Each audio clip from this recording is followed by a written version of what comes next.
Hello, hello, hello. I found a real beautiful, beautiful leaf. That is very pretty. So it is hot today. I'm waiting for Paul now. We're going back to the other house. Always back and forth. And I'm gonna upload my videos there.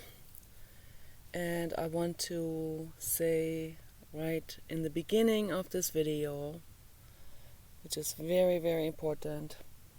It's hot now in the United States or wherever you are.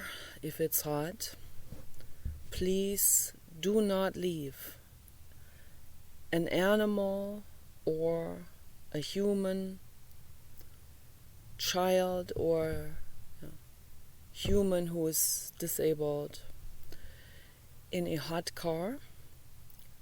Do not leave an innocent being in the hot car for any length of time.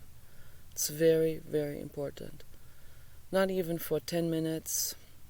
And make sure you roll the windows down, halfway down.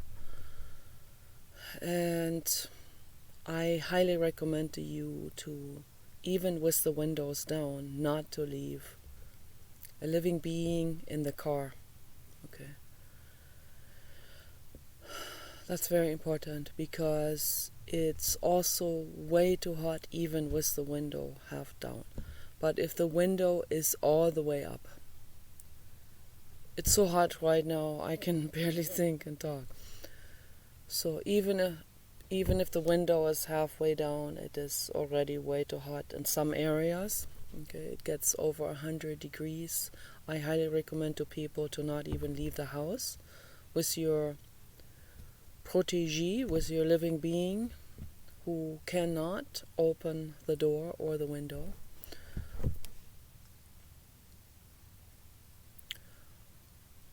Stay in the house, or stay in a cool forest. That's what we did once. We were in Reading, and it was over 100 degrees. We were in the motorhome with Samantha, our former dog, and we had to go into a forest out there, somewhere in a small community north of Reading.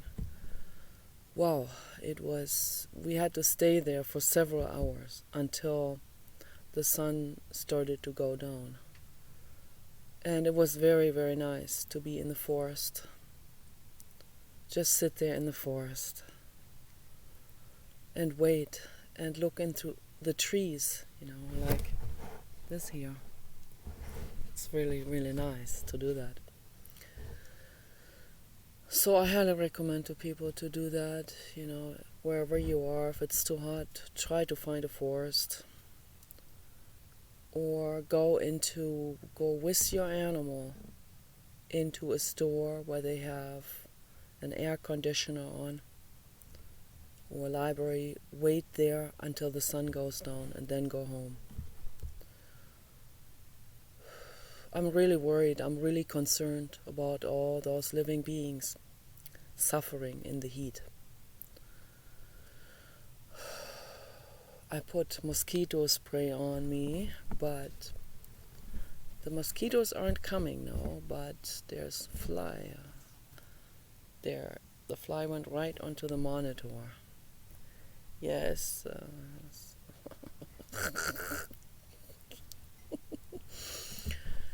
But anyway, it's really nice here right now. I really like it.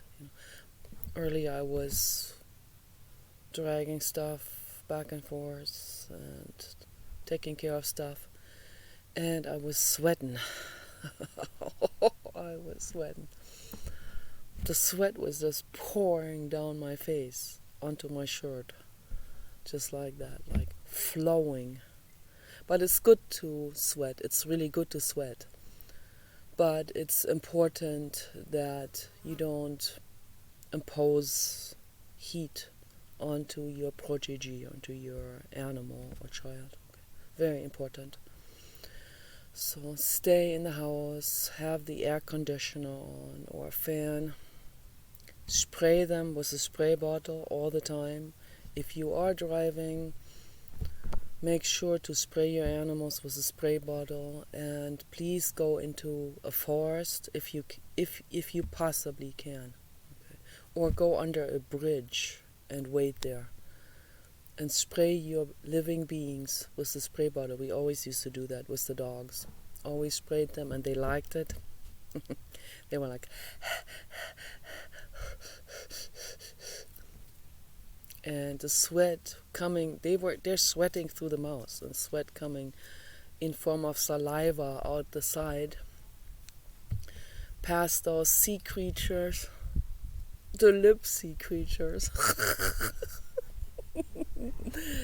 the lip anemones. Yes, that's what Great Danes have. They have lip anemones that are hanging out, and they were pink. Yeah, you have to keep your animals cool. Very important. A very important message for the world. Okay, and also,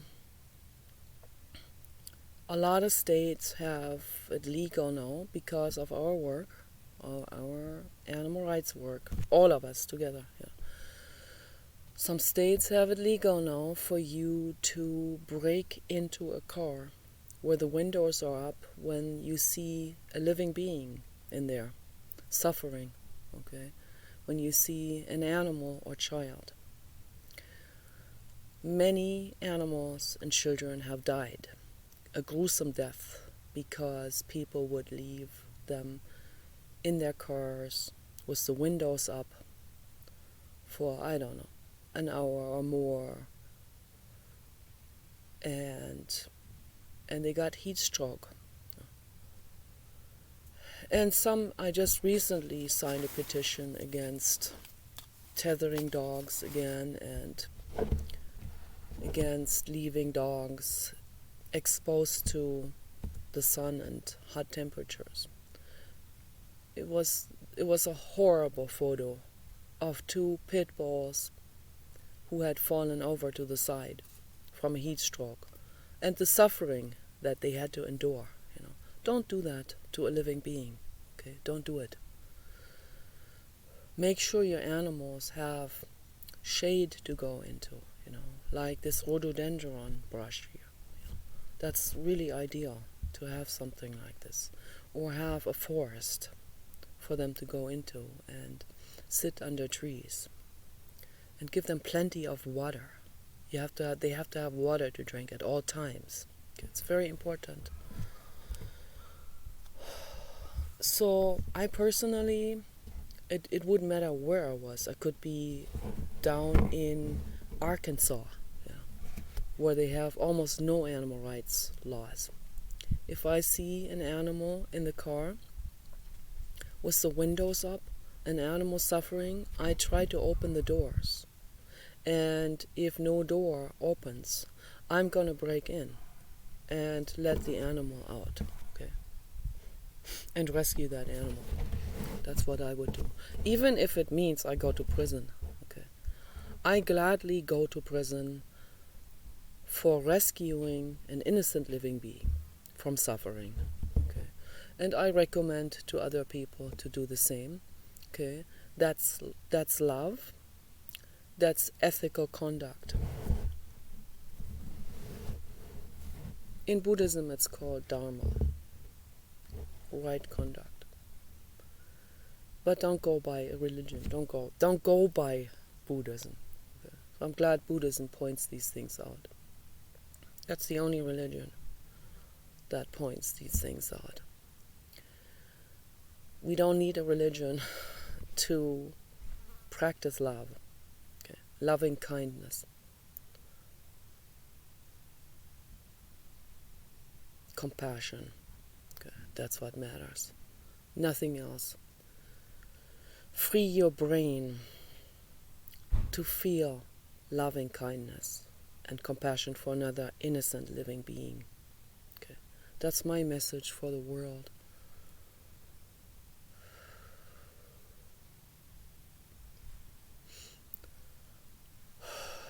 I don't know. I already have 2 videos in here.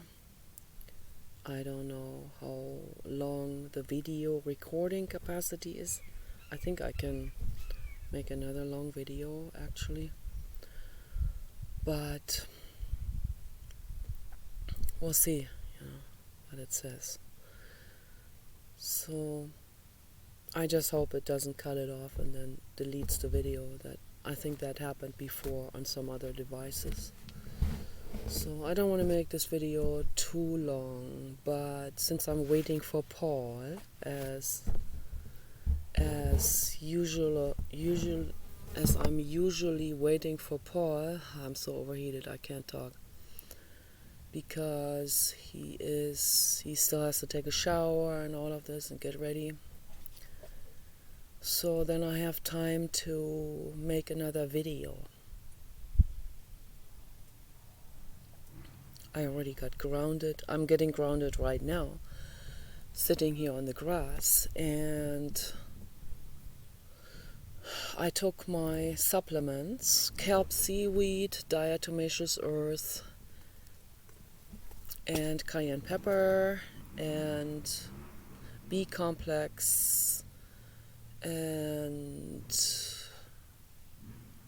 vitamin D, and what else? Charcoal. I have this cleansing charcoal pill. And then what else am I taking? Some other vitamins. So yeah, I take that every day. The powders, I mix those into my hot chocolate. I know that's not vegan, but it doesn't taste good otherwise. So I have to have that in the hot chocolate.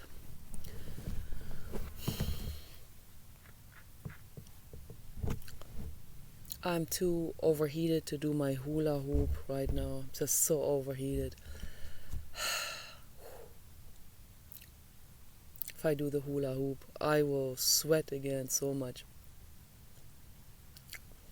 Oh yeah, and I use sodium bentonite clay as a deodorant. This is really good. And it doesn't leave stains, so that's really, really good. And it's very effective. It works 24 hours. It's really, really great. And it's all natural, and it's good for your skin. I highly recommend sodium bentonite clay. You can get that from different companies. I like to buy the 50-pound bag. The 50-pound bag isn't very large, actually. The 50-pound bag looks like a 30-pound bag. But the reason why is because the clay powder contains very heavy minerals and also some metals.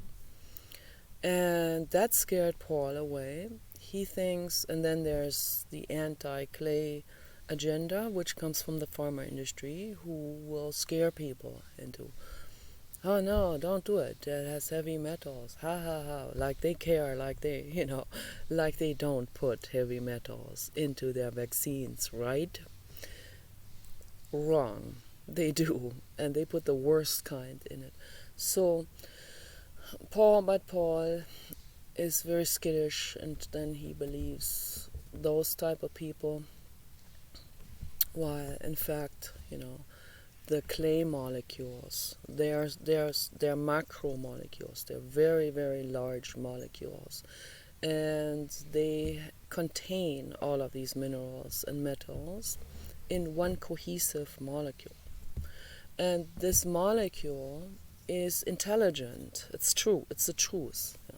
That molecule, if that molecule gets in contact with water, okay, it creates an even larger molecule.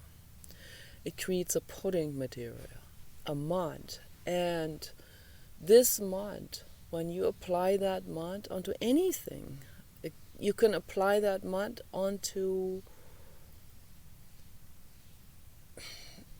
any kind of surface, and it will draw all heavy metals, lead, anything. It will draw strontium 90, plutonium, nuclear power plant waste material, everything. It will even draw fiberglass particles into its structure.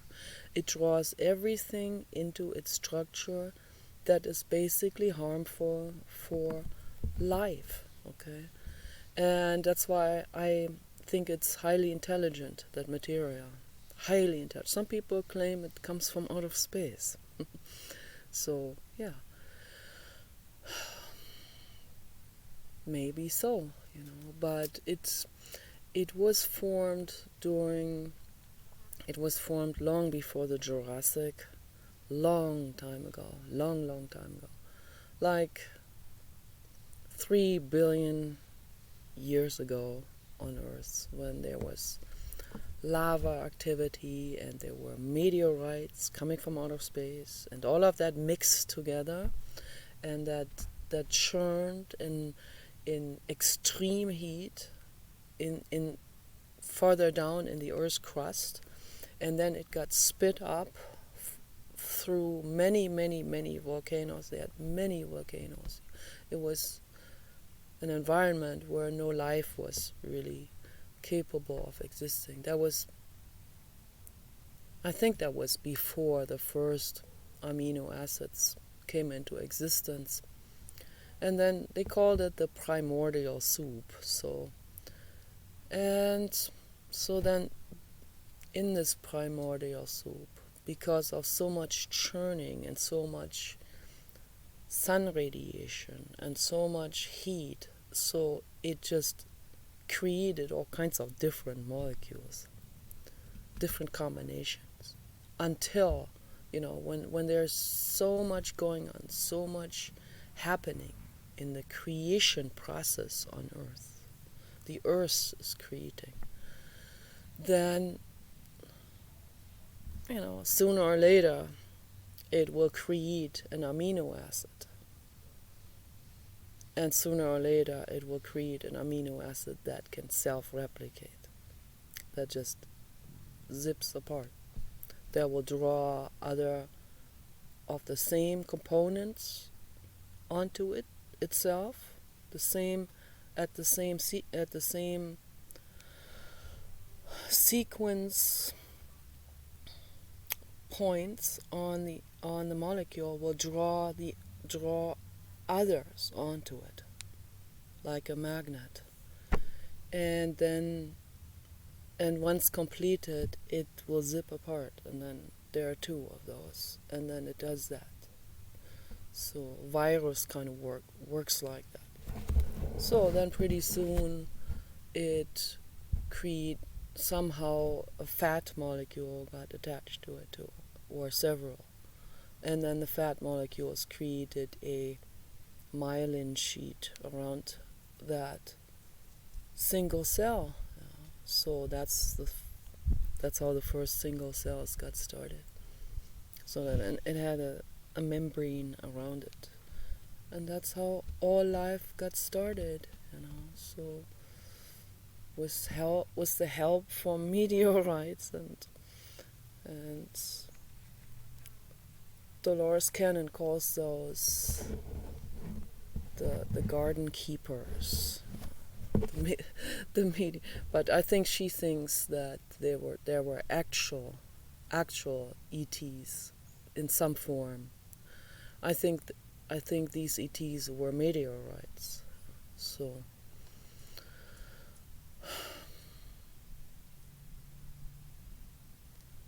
nobody really knows exactly what was going on, but what makes most sense is that it created itself through trial and error. So that's the evolution process in general. And evolution is not just happening here. Evolution happens everywhere, into infinity. So I always come across my own words that I use, like everywhere. This is a word I only use to make things language-wise understood. The word everywhere is really a misconception, because the word everywhere would already contain, by its own nature, a finality, and there is no finality out in space. So just wanted to make this clear. There's no finality. Okay. It's infinite. There are infinite worlds, infinite planets, and infinite stuff going on. That's what's happening. But we always, just for communication purposes, we will say everything, everywhere. You're my everything. So I have to say the infinite, And I always said to Kenny, the blue god, I always said to him, you are the ultimate, the absolute. But there's another finality in that word, absolute. So, but I only said that because I was trying to grasp for words, So, Kenny Redwood, our Great Dane before the Papa Dog, was the blue god in dog form, in living dog form.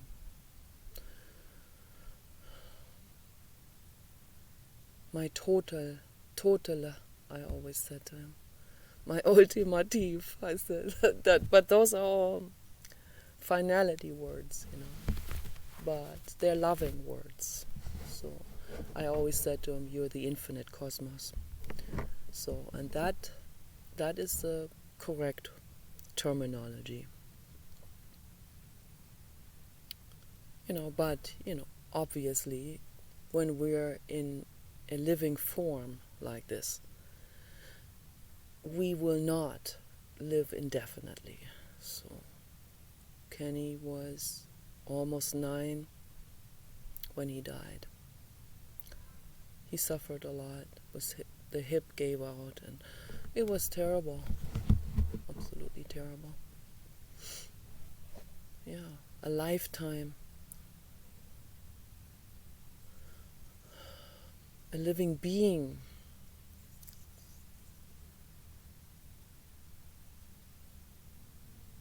A living being can only live that so long. So there's a finality in it. And we need to embrace that.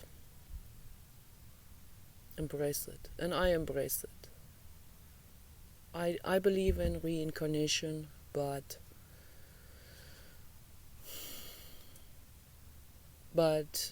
even if someone said to me, well, or even if I was wrapping my head around nothingness after life, so I have no problem with that whatsoever. Absolutely no problem. I don't need to exist. Okay, I have no problem with not existing, with nothingness, with my mind or soul being shut down. I have no problem with that. But I've seen so much in my life now that there was proof to me that we have a soul. My dogs have a soul, I have a soul, you have a soul. Okay, that's our life force.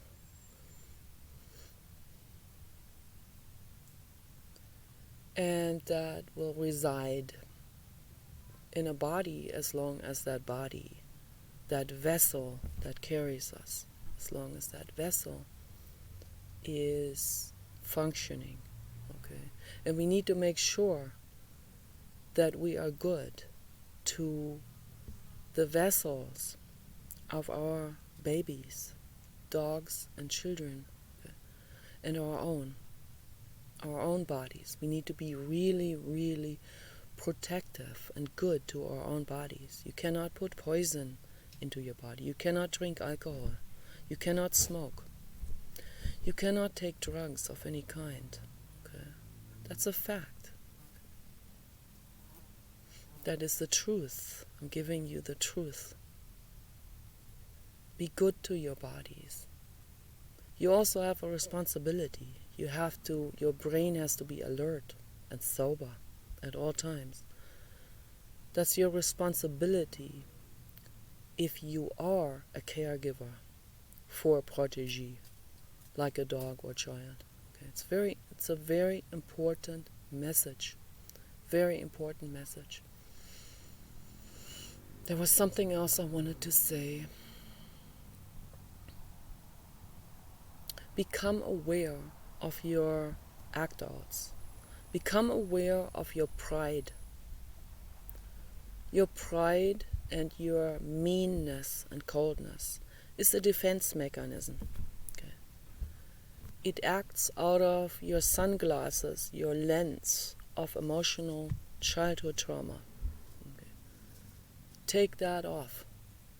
Take those distorting glasses off your eyes and see the world for what it is. It's very, very important. And see the other person for whom they are, for the living being they are, with all of their needs. Feel the kindness. Practice that in meditation. If that brings up your childhood trauma, because if you steer against that same pattern, then the old pattern will become more evident to you. It will show itself. It's almost like highlighted, because you see the contrast. Okay, and then you see, oh, I'm being good now, but I wasn't treated good. And it gets into consciousness. Don't scramble that up by being mean. Then you don't have to see the past, right? Or watching horror films in order to not see your past. That was horrible. Don't create that kind of this kind of suffering homeostasis between now and then. You want to lift that homeostasis. You want to not go with that old pattern anymore of suffering, of pain, of rudeness, coldness. Go consciously against that inner draw of the ego that always wants to have pride, or that wants to protect itself, or that wants to not look at the past. Okay? Go consciously against it. In meditation, breathe and allow that what happened in the past to show itself to you and to become conscious. Become consciously aware of it. Don't act it out. Some people acted that out. There was a guy named Ricky Martinez. And it's a very tragic story. I don't know if you followed that, but he was coming from a cult where he was severely sexually abused in that cult by his mother and by her boyfriend. It's horrific, absolutely horrific. It's another example of extreme insanity. And his girlfriend came from that cult too, and they even had a child together, and they moved away from that, and they never had contact with them again. They hated them. But Ricky couldn't forget. He was so enraged, and the rage just grew until he went looking for them. He wanted to torture them to death. That's how much hate he had. And I don't blame him for it. I understand exactly where he was coming from, how he felt. His mother was hiding from him. She knew he was looking for her. So, but he found another woman who was involved with that abuse.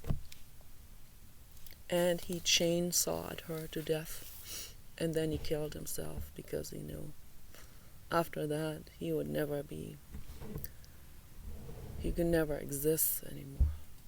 He would be in prison, locked up, or be in solitary confinement. That's not an option. So yeah, it can go to that extreme.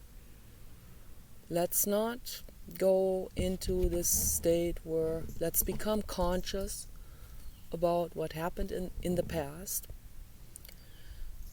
Don't act it out. Don't take revenge. Okay. Revenge is never going to solve anything. Okay. The people who hurt you were in a fog. Okay. They themselves are victims from their own past. Some people need to be head-bolted, yes, for sure. Some people are a danger to the communities. Absolutely. Absolutely. Okay. I almost completely alone with this. I mean, I don't know how many people will be on board with that. But I don't care. There's a lot of people who need to be head-bolted, for sure. But as a security measure, not in terms of retaliation. That's very important to understand. Okay. Security versus retaliation. Okay. Don't do retaliation. You can scream it out in your own space. Okay. Don't retaliate. Don't go after someone. Very important for life on earth, for peace, for love, for existence, to end suffering. Okay, very important message. Okay, you guys take care.